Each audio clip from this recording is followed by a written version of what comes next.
Well, welcome everyone to this, which is now our 13th Club 500 draw here at Montrose FC. And I'm delighted to say that this evening I am being joined by our club doctor, Mr. Gareth Strachan. Hi Ross, how are you? I'm very well, thank you very much. Now, folk may think, Ross, why are you saying evening for the draw?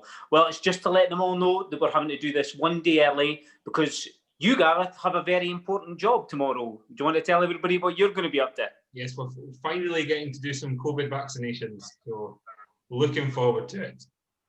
I bet you are. I bet the people who are going to be getting them will be looking forward to it as well. They'll be buzzing. Can't wait. I mean, in terms of the vaccine, people have had a lot of questions, and the fact there are 3 different types that are out there, do you know if you're going to be getting all 3 or whether you're just getting one particular type yourselves? So I think the idea is that we're going to get the one that you don't need to keep at ridiculously cold temperatures. That way we can just use our normal fridges and stuff like that. So I think we'll just be getting the one, and the other 2 will be kept more for NHS and things like that. So we'll get the one we can stick in the fridge and use a bit easier. Okay, I think that's the Oxford one. I think that's right. Yeah, that's right. That. So in that respect, because I was also sort of thinking, there seems to be this idea of you might get one vaccine to start with, but then you get a different one later on down the line. Whereas with the sounds of what you're saying there, because of the fact we need to just use fridges, it's more likely that folk are going to be getting the same vaccine on both occasions. I think so. I think the most folk will get the Oxford one. I don't know if they stick a massive fridge somewhere, maybe they'll be able to use the other ones. But I think for the most part, we'll be just getting the Oxford one time and time again, and hopefully giving them out as quickly as possible. Yeah, I mean, are you quite happy that all 3 of them are going to do pretty much the same job? I'm not clever enough to argue with anyone who tells me otherwise. That is the correct answer. I've had mine, so yeah, happily. And what about the anti-vaxxers out there, Gareth? Have you got anything you want to say to these guys? I think you have to just hope that most people follow the science and follow what we're being told, and accept that the only way out of this is for us all to get vaccinated and get back to normal. Some folk will always have their doubts, but hopefully most people will accept that we're doing this for all the right reasons. Yeah, and the thing I was wondering as well is, like, that's almost a whole year now, that we've been in this pandemic. And in terms of you and your work, I mean, did you find that you had more work? Did you find you were having less work? People were staying at home. I mean, how has that all impacted on you? I think we all had to learn to do things differently and use technology in different ways and all this sort of thing. And I think for a while at the start, certainly we noticed a big change in people not coming, and I think I worried a lot of people, because it meant that people weren't coming when they probably should have been. And then I think people, as summer got on, started being a bit more comfortable coming back to the doctors, and I think we're got to a point now where we're probably back to normal, but doing things in a different way. So trying to keep everyone safe and doing things over the phone and only really bringing people down when we need to. But I think it's changed a lot. But I think, as you say, it's been a year now.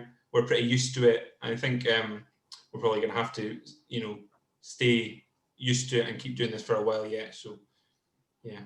Yeah, I think for a lot of people, the vaccine is our way out, absolutely. But I think a lot of people think that as soon as you get the vaccine, well, that's it. I can just wander about and do what I like. We're pretty far off of that yet. Yeah, if only. Yeah, I think masks and alcohol gel and all these things is probably here for a while yet. But I think most folk would be happy enough if the Jags mean we can go around and visit our parents and give folk a hug and stuff like that. And I think those little things are the things I'm looking forward to, rather than massive concerts and faraway holidays. I think they're a bit further away yet.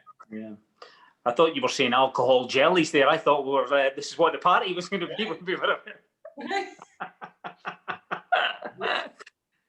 now, in terms of I'm assuming you're going to have a lot of friends who are involved in the healthcare system. I mean, in terms of, you know, in the major hospitals like Ninewells or up in Aberdeen, I mean, the work that they seem to be being put through and the stress and everything, you see it on the news. I mean, it just looks horrific. Yeah, I would agree. I think part of being out of the hospitals, you're a little bit removed from all that, and yeah, I think a lot of what we see is the stuff that's in the news. But from speaking to people who've been, you know, in the hospitals, I think it's been really tough, and I think it's been tougher than anything, you know, they've dealt with before. And I think, yeah, I think they've done amazing work to keep going and manage to just carry on caring for people and do the jobs they're doing. But a lot of ways, I'm just glad that you know, I am a little bit removed from that. You know, a lot of jobs been difficult. It's been in no way as difficult as what they've been having to do in the hospitals. Yeah, I think for me, obviously, we're all finding this incredibly difficult the longer it goes on to do the simple things like stay at home as much as you possibly can. But that stuff recently on the news has definitely been, for me, a thing I've thought, oh, hang fire, you know, this is tough, but it's nothing compared to that. We need to keep on going here, you know. Yeah. It's just a reminder, isn't it? It's just a great reminder of why we're doing what we're doing and why we're doing these hard things. Absolutely. Yeah, and delighted to hear that you're going to be starting vaccinating folk tomorrow in the town. That's brilliant. I'm really sorry. I think most, you know, I think I think it's only the over 80s at the moment, so it's a small population of people. But I think to get them done and to invite them down and offer them this vaccine, I think it's just a feel good moment. I think it's just for everyone involved. You just feel like we're actually doing something and doing something worthwhile and doing something that's really going to benefit. Yeah, I'm really looking forward to it. As you say, it's the starting point. You know what I mean? That's exactly. the thing. We're getting going.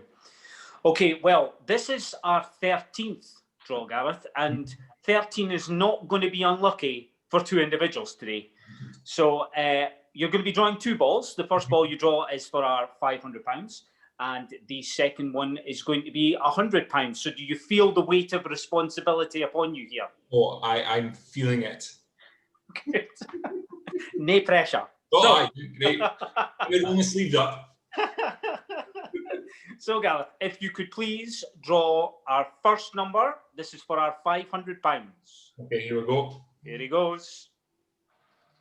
Long arms, Gareth. Long arms. So They've always impressive. said that about me. Always said that. So here we go. Our first one is 35. So 35 is Richard Santee. So Richard Santee is number 35. So he's won our £500. Congratulations. So Gareth, this is our second one. This is our £100 winner. On you go. Okay.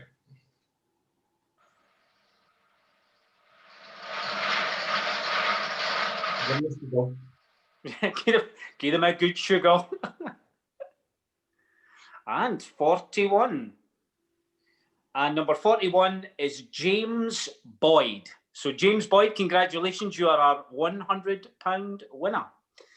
Right, well, thank you very much for joining us and doing that for us tonight, Gareth. A big job you've had tonight, but nothing as big as it's going to be tomorrow, that's for sure. This was the big task of the week, to be fair. Look, I'm gonna finish tonight by saying I don't tell you often enough. I'm really so proud of you, Gareth. I'm so proud of what you've done. No, I'm so proud of what you've done, and I'm really proud of the fact that you came back to Montrose to be a practitioner here. You know, in your own hometown. I'm so proud of you, pal. Don't be nice to me. That's brilliant. Weird. Don't be nice. No, I know it doesn't happen often, so you better enjoy that. Thank you can play it. I thought I'll do it now, and you can play it back for eternity. Great. I'll never have to say it again now.